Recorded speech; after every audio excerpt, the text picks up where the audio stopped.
जो पीसी की top leadership है वो यहाँ एक दहशत फैला रही है। मेरे साथ यहाँ यासिर साहब हैं जो एमएलसी भी रह चुके हैं एंड उनको बार बार जो पीसी की टॉप लीडरशिप है, प्रेसिडेंट है, मुझे उनका नाम लेने की जरूरत नहीं है, वो बार बार इनको थ्रेटन कर रहे हैं। And the worrying thing is कि वो एजेंसीज जो हैं, सेंट्रल एजेंसीज हैं, वो ईडी हो, एनआईए हो, सीबीआई हो, he is claiming he has the support. तो मैं हमारे जो ऑनरेबल होम मिनिस्टर हैं अमित शाह साहब, मैं उनसे अपील करूंगी, अमित शाह साहब क्या आप जानते हैं कि आपका नाम लेके मिनिस्ट्री ऑफ होम अफेयर्स का नाम घसीट कर करके यहाँ जो पीपल्स कॉन्फ्रेंस के टॉप लीडर हैं वो आपकी एजेंसीज का नाम अब्यूज करके, आपकी मिनिस्ट्री का नाम यूज करके जो हमारे पीडीपी के लोग हैं उनको धमका रहे हैं, थ्रेटन कर रहे हैं। और ये सिलसिला अभी ही नहीं स्टार्ट हुआ है। जो दहशत पीपल्स कॉन्फ्रेंस की टॉप लीडरशिप फैला रही है वो 2019 के बाद कहीं ना कहीं इनने स्टार्ट किया। हमने देखा पीसी ने कैसे पीडीपी में से लोगों को निकाला। यासिर साहब was also one of them. Khurshid Alam साहब हैं जो अब वापस हमारी पार्टी में आए, तो कहीं ना कहीं ये उनकी फ्रस्ट्रेशन है। वो नॉर्थ में कोई भी लीडर को देखते हैं जो इमर्ज होता है, जैसे इंजीनियर रशीद साहब हैं, उनको अरेस्ट करके उनको जेल में डाला गया। तो ये पॉलिटिक्स करने का तरीका तो है नहीं।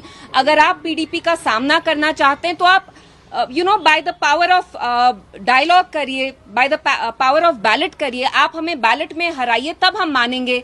अगर आप में लीडरशिप की स्किल्स नहीं है तो आप यहाँ दहशत नहीं फैला सकते हैं। बार बार आपने भी बहुत सारी कॉल रिकॉर्डिंग सुनी होंगी जिसमें इनके जो टॉप लीडर हैं सजाद साहब, वो ये क्लेम करते हैं कि उनको दिल्ली का सपोर्ट है, उन्हें एमएचए का सपोर्ट है, ईडी वो भेजेंगे। उनने अपने किन्हीं बंदों से यासिर साहब को कॉल करा के ये भी बोला कि जो ईडी के टॉप लोग हैं, सीबीआई के लोग हैं, एनआईए के लोग हैं, वो आजकल श्रीनगर में हैं, वो मेरे घर आते हैं, मैं उनको अपने किसी और लीडर के घर पे मिलता हूं जहां हम डिस्कस कर रहे हैं कि यासिर साहब हम आपको कैसे थ्रेटन करें, कैसे इंटिमिडेट करें। और अगर आप पीसी की पॉलिटिक्स देखेंगे यही रही है, लोगों को अरेस्ट करना। और ये पॉलिटिशियंस की ही बात नहीं है, पीडीपी के लोगों को ही तंग नहीं किया। जो आप में से बहुत सारे यहाँ उम्दा जर्नलिस्ट हैं उनको तक पीसी ने तंग किया है, थ्रेटन किया है, इंटिमिडेट किया है। यहाँ जो बिजनेसमैन है उनसे हफ्ता वसूली की जाती है, पैसा एक्सटॉर्ट करने की कोशिश की जाती है। और मेरा जो होम मिनिस्टर साहब है उनका मेरे से एक सीधा सवाल भी है और अपील भी है कि अमित शाह साहब,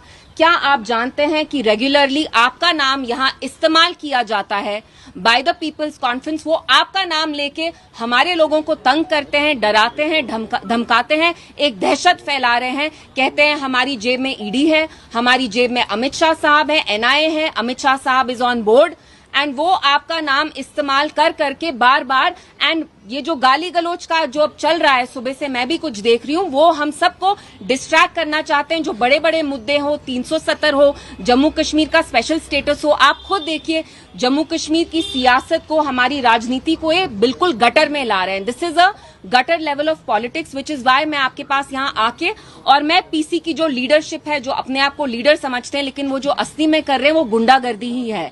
आप बैलेट में बिलीव नहीं करते, आप जानते हैं कि लोग मर्जी से आपकी पार्टी में आना नहीं चाहते, इसलिए आप ईडी इस्तेमाल करना चाहते हैं, एनआईए इस्तेमाल करना चाहते हैं, आप फोर्स इस्तेमाल करना चाहते हैं। आपको अपनी पार्टी बनानी है, आप शराफत से बनाइए, आपको कोई नहीं रोकेगा।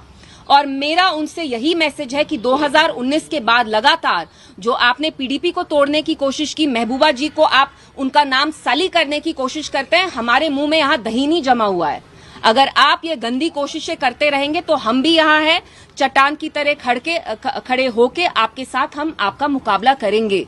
You want to fight us with the ballot, don't fight us with ED, NIA. And once again I appeal to the honourable home minister that under your name sir, under the name of investigative central agencies like the ED, NIA, CBI, a lot of PC members here, their top leadership is threatening, intimidating and browbeating PDP leaders, former MLAs. PDP ऐसे ही नहीं टूटी।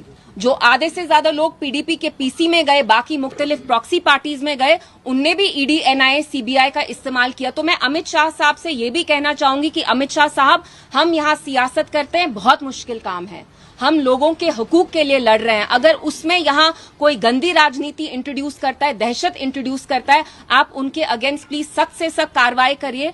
And the most important thing, like I said, their names, the investigative agencies are not the private property or the assets of any party here or any of their leadership. So you want to fight us at the ballot. Don't try to do this. मेरे मुंह में दही नहीं जमा. If you dare try to touch any of our leaders, whether that's Yasir Saab or anyone else, you will have to face us. और जो आप यहाँ ये दहशत फैला रहे हैं, गंदी राजनीति कर रहे हैं, वो हम आपको यहाँ नहीं करने देंगे. एंड अमित शाह साहब भी आप प्लीज क्लैरिफाई करिए, अगर ये आपके कहने पे नहीं हो रहा, आपके बहस पे नहीं हो रहा, then immediately please make sure that you rein in such type of characters. क्योंकि ये यहाँ पे ये फैलाते हैं कि ईडी एनआईए के लोग जाके पीसी ऑफिस में जाके, उनके घर में जाके वो प्लॉट करते हैं कि पीडीपी के लोगों को कैसे तंग करना है. तो ये साफ राजनीति नहीं है.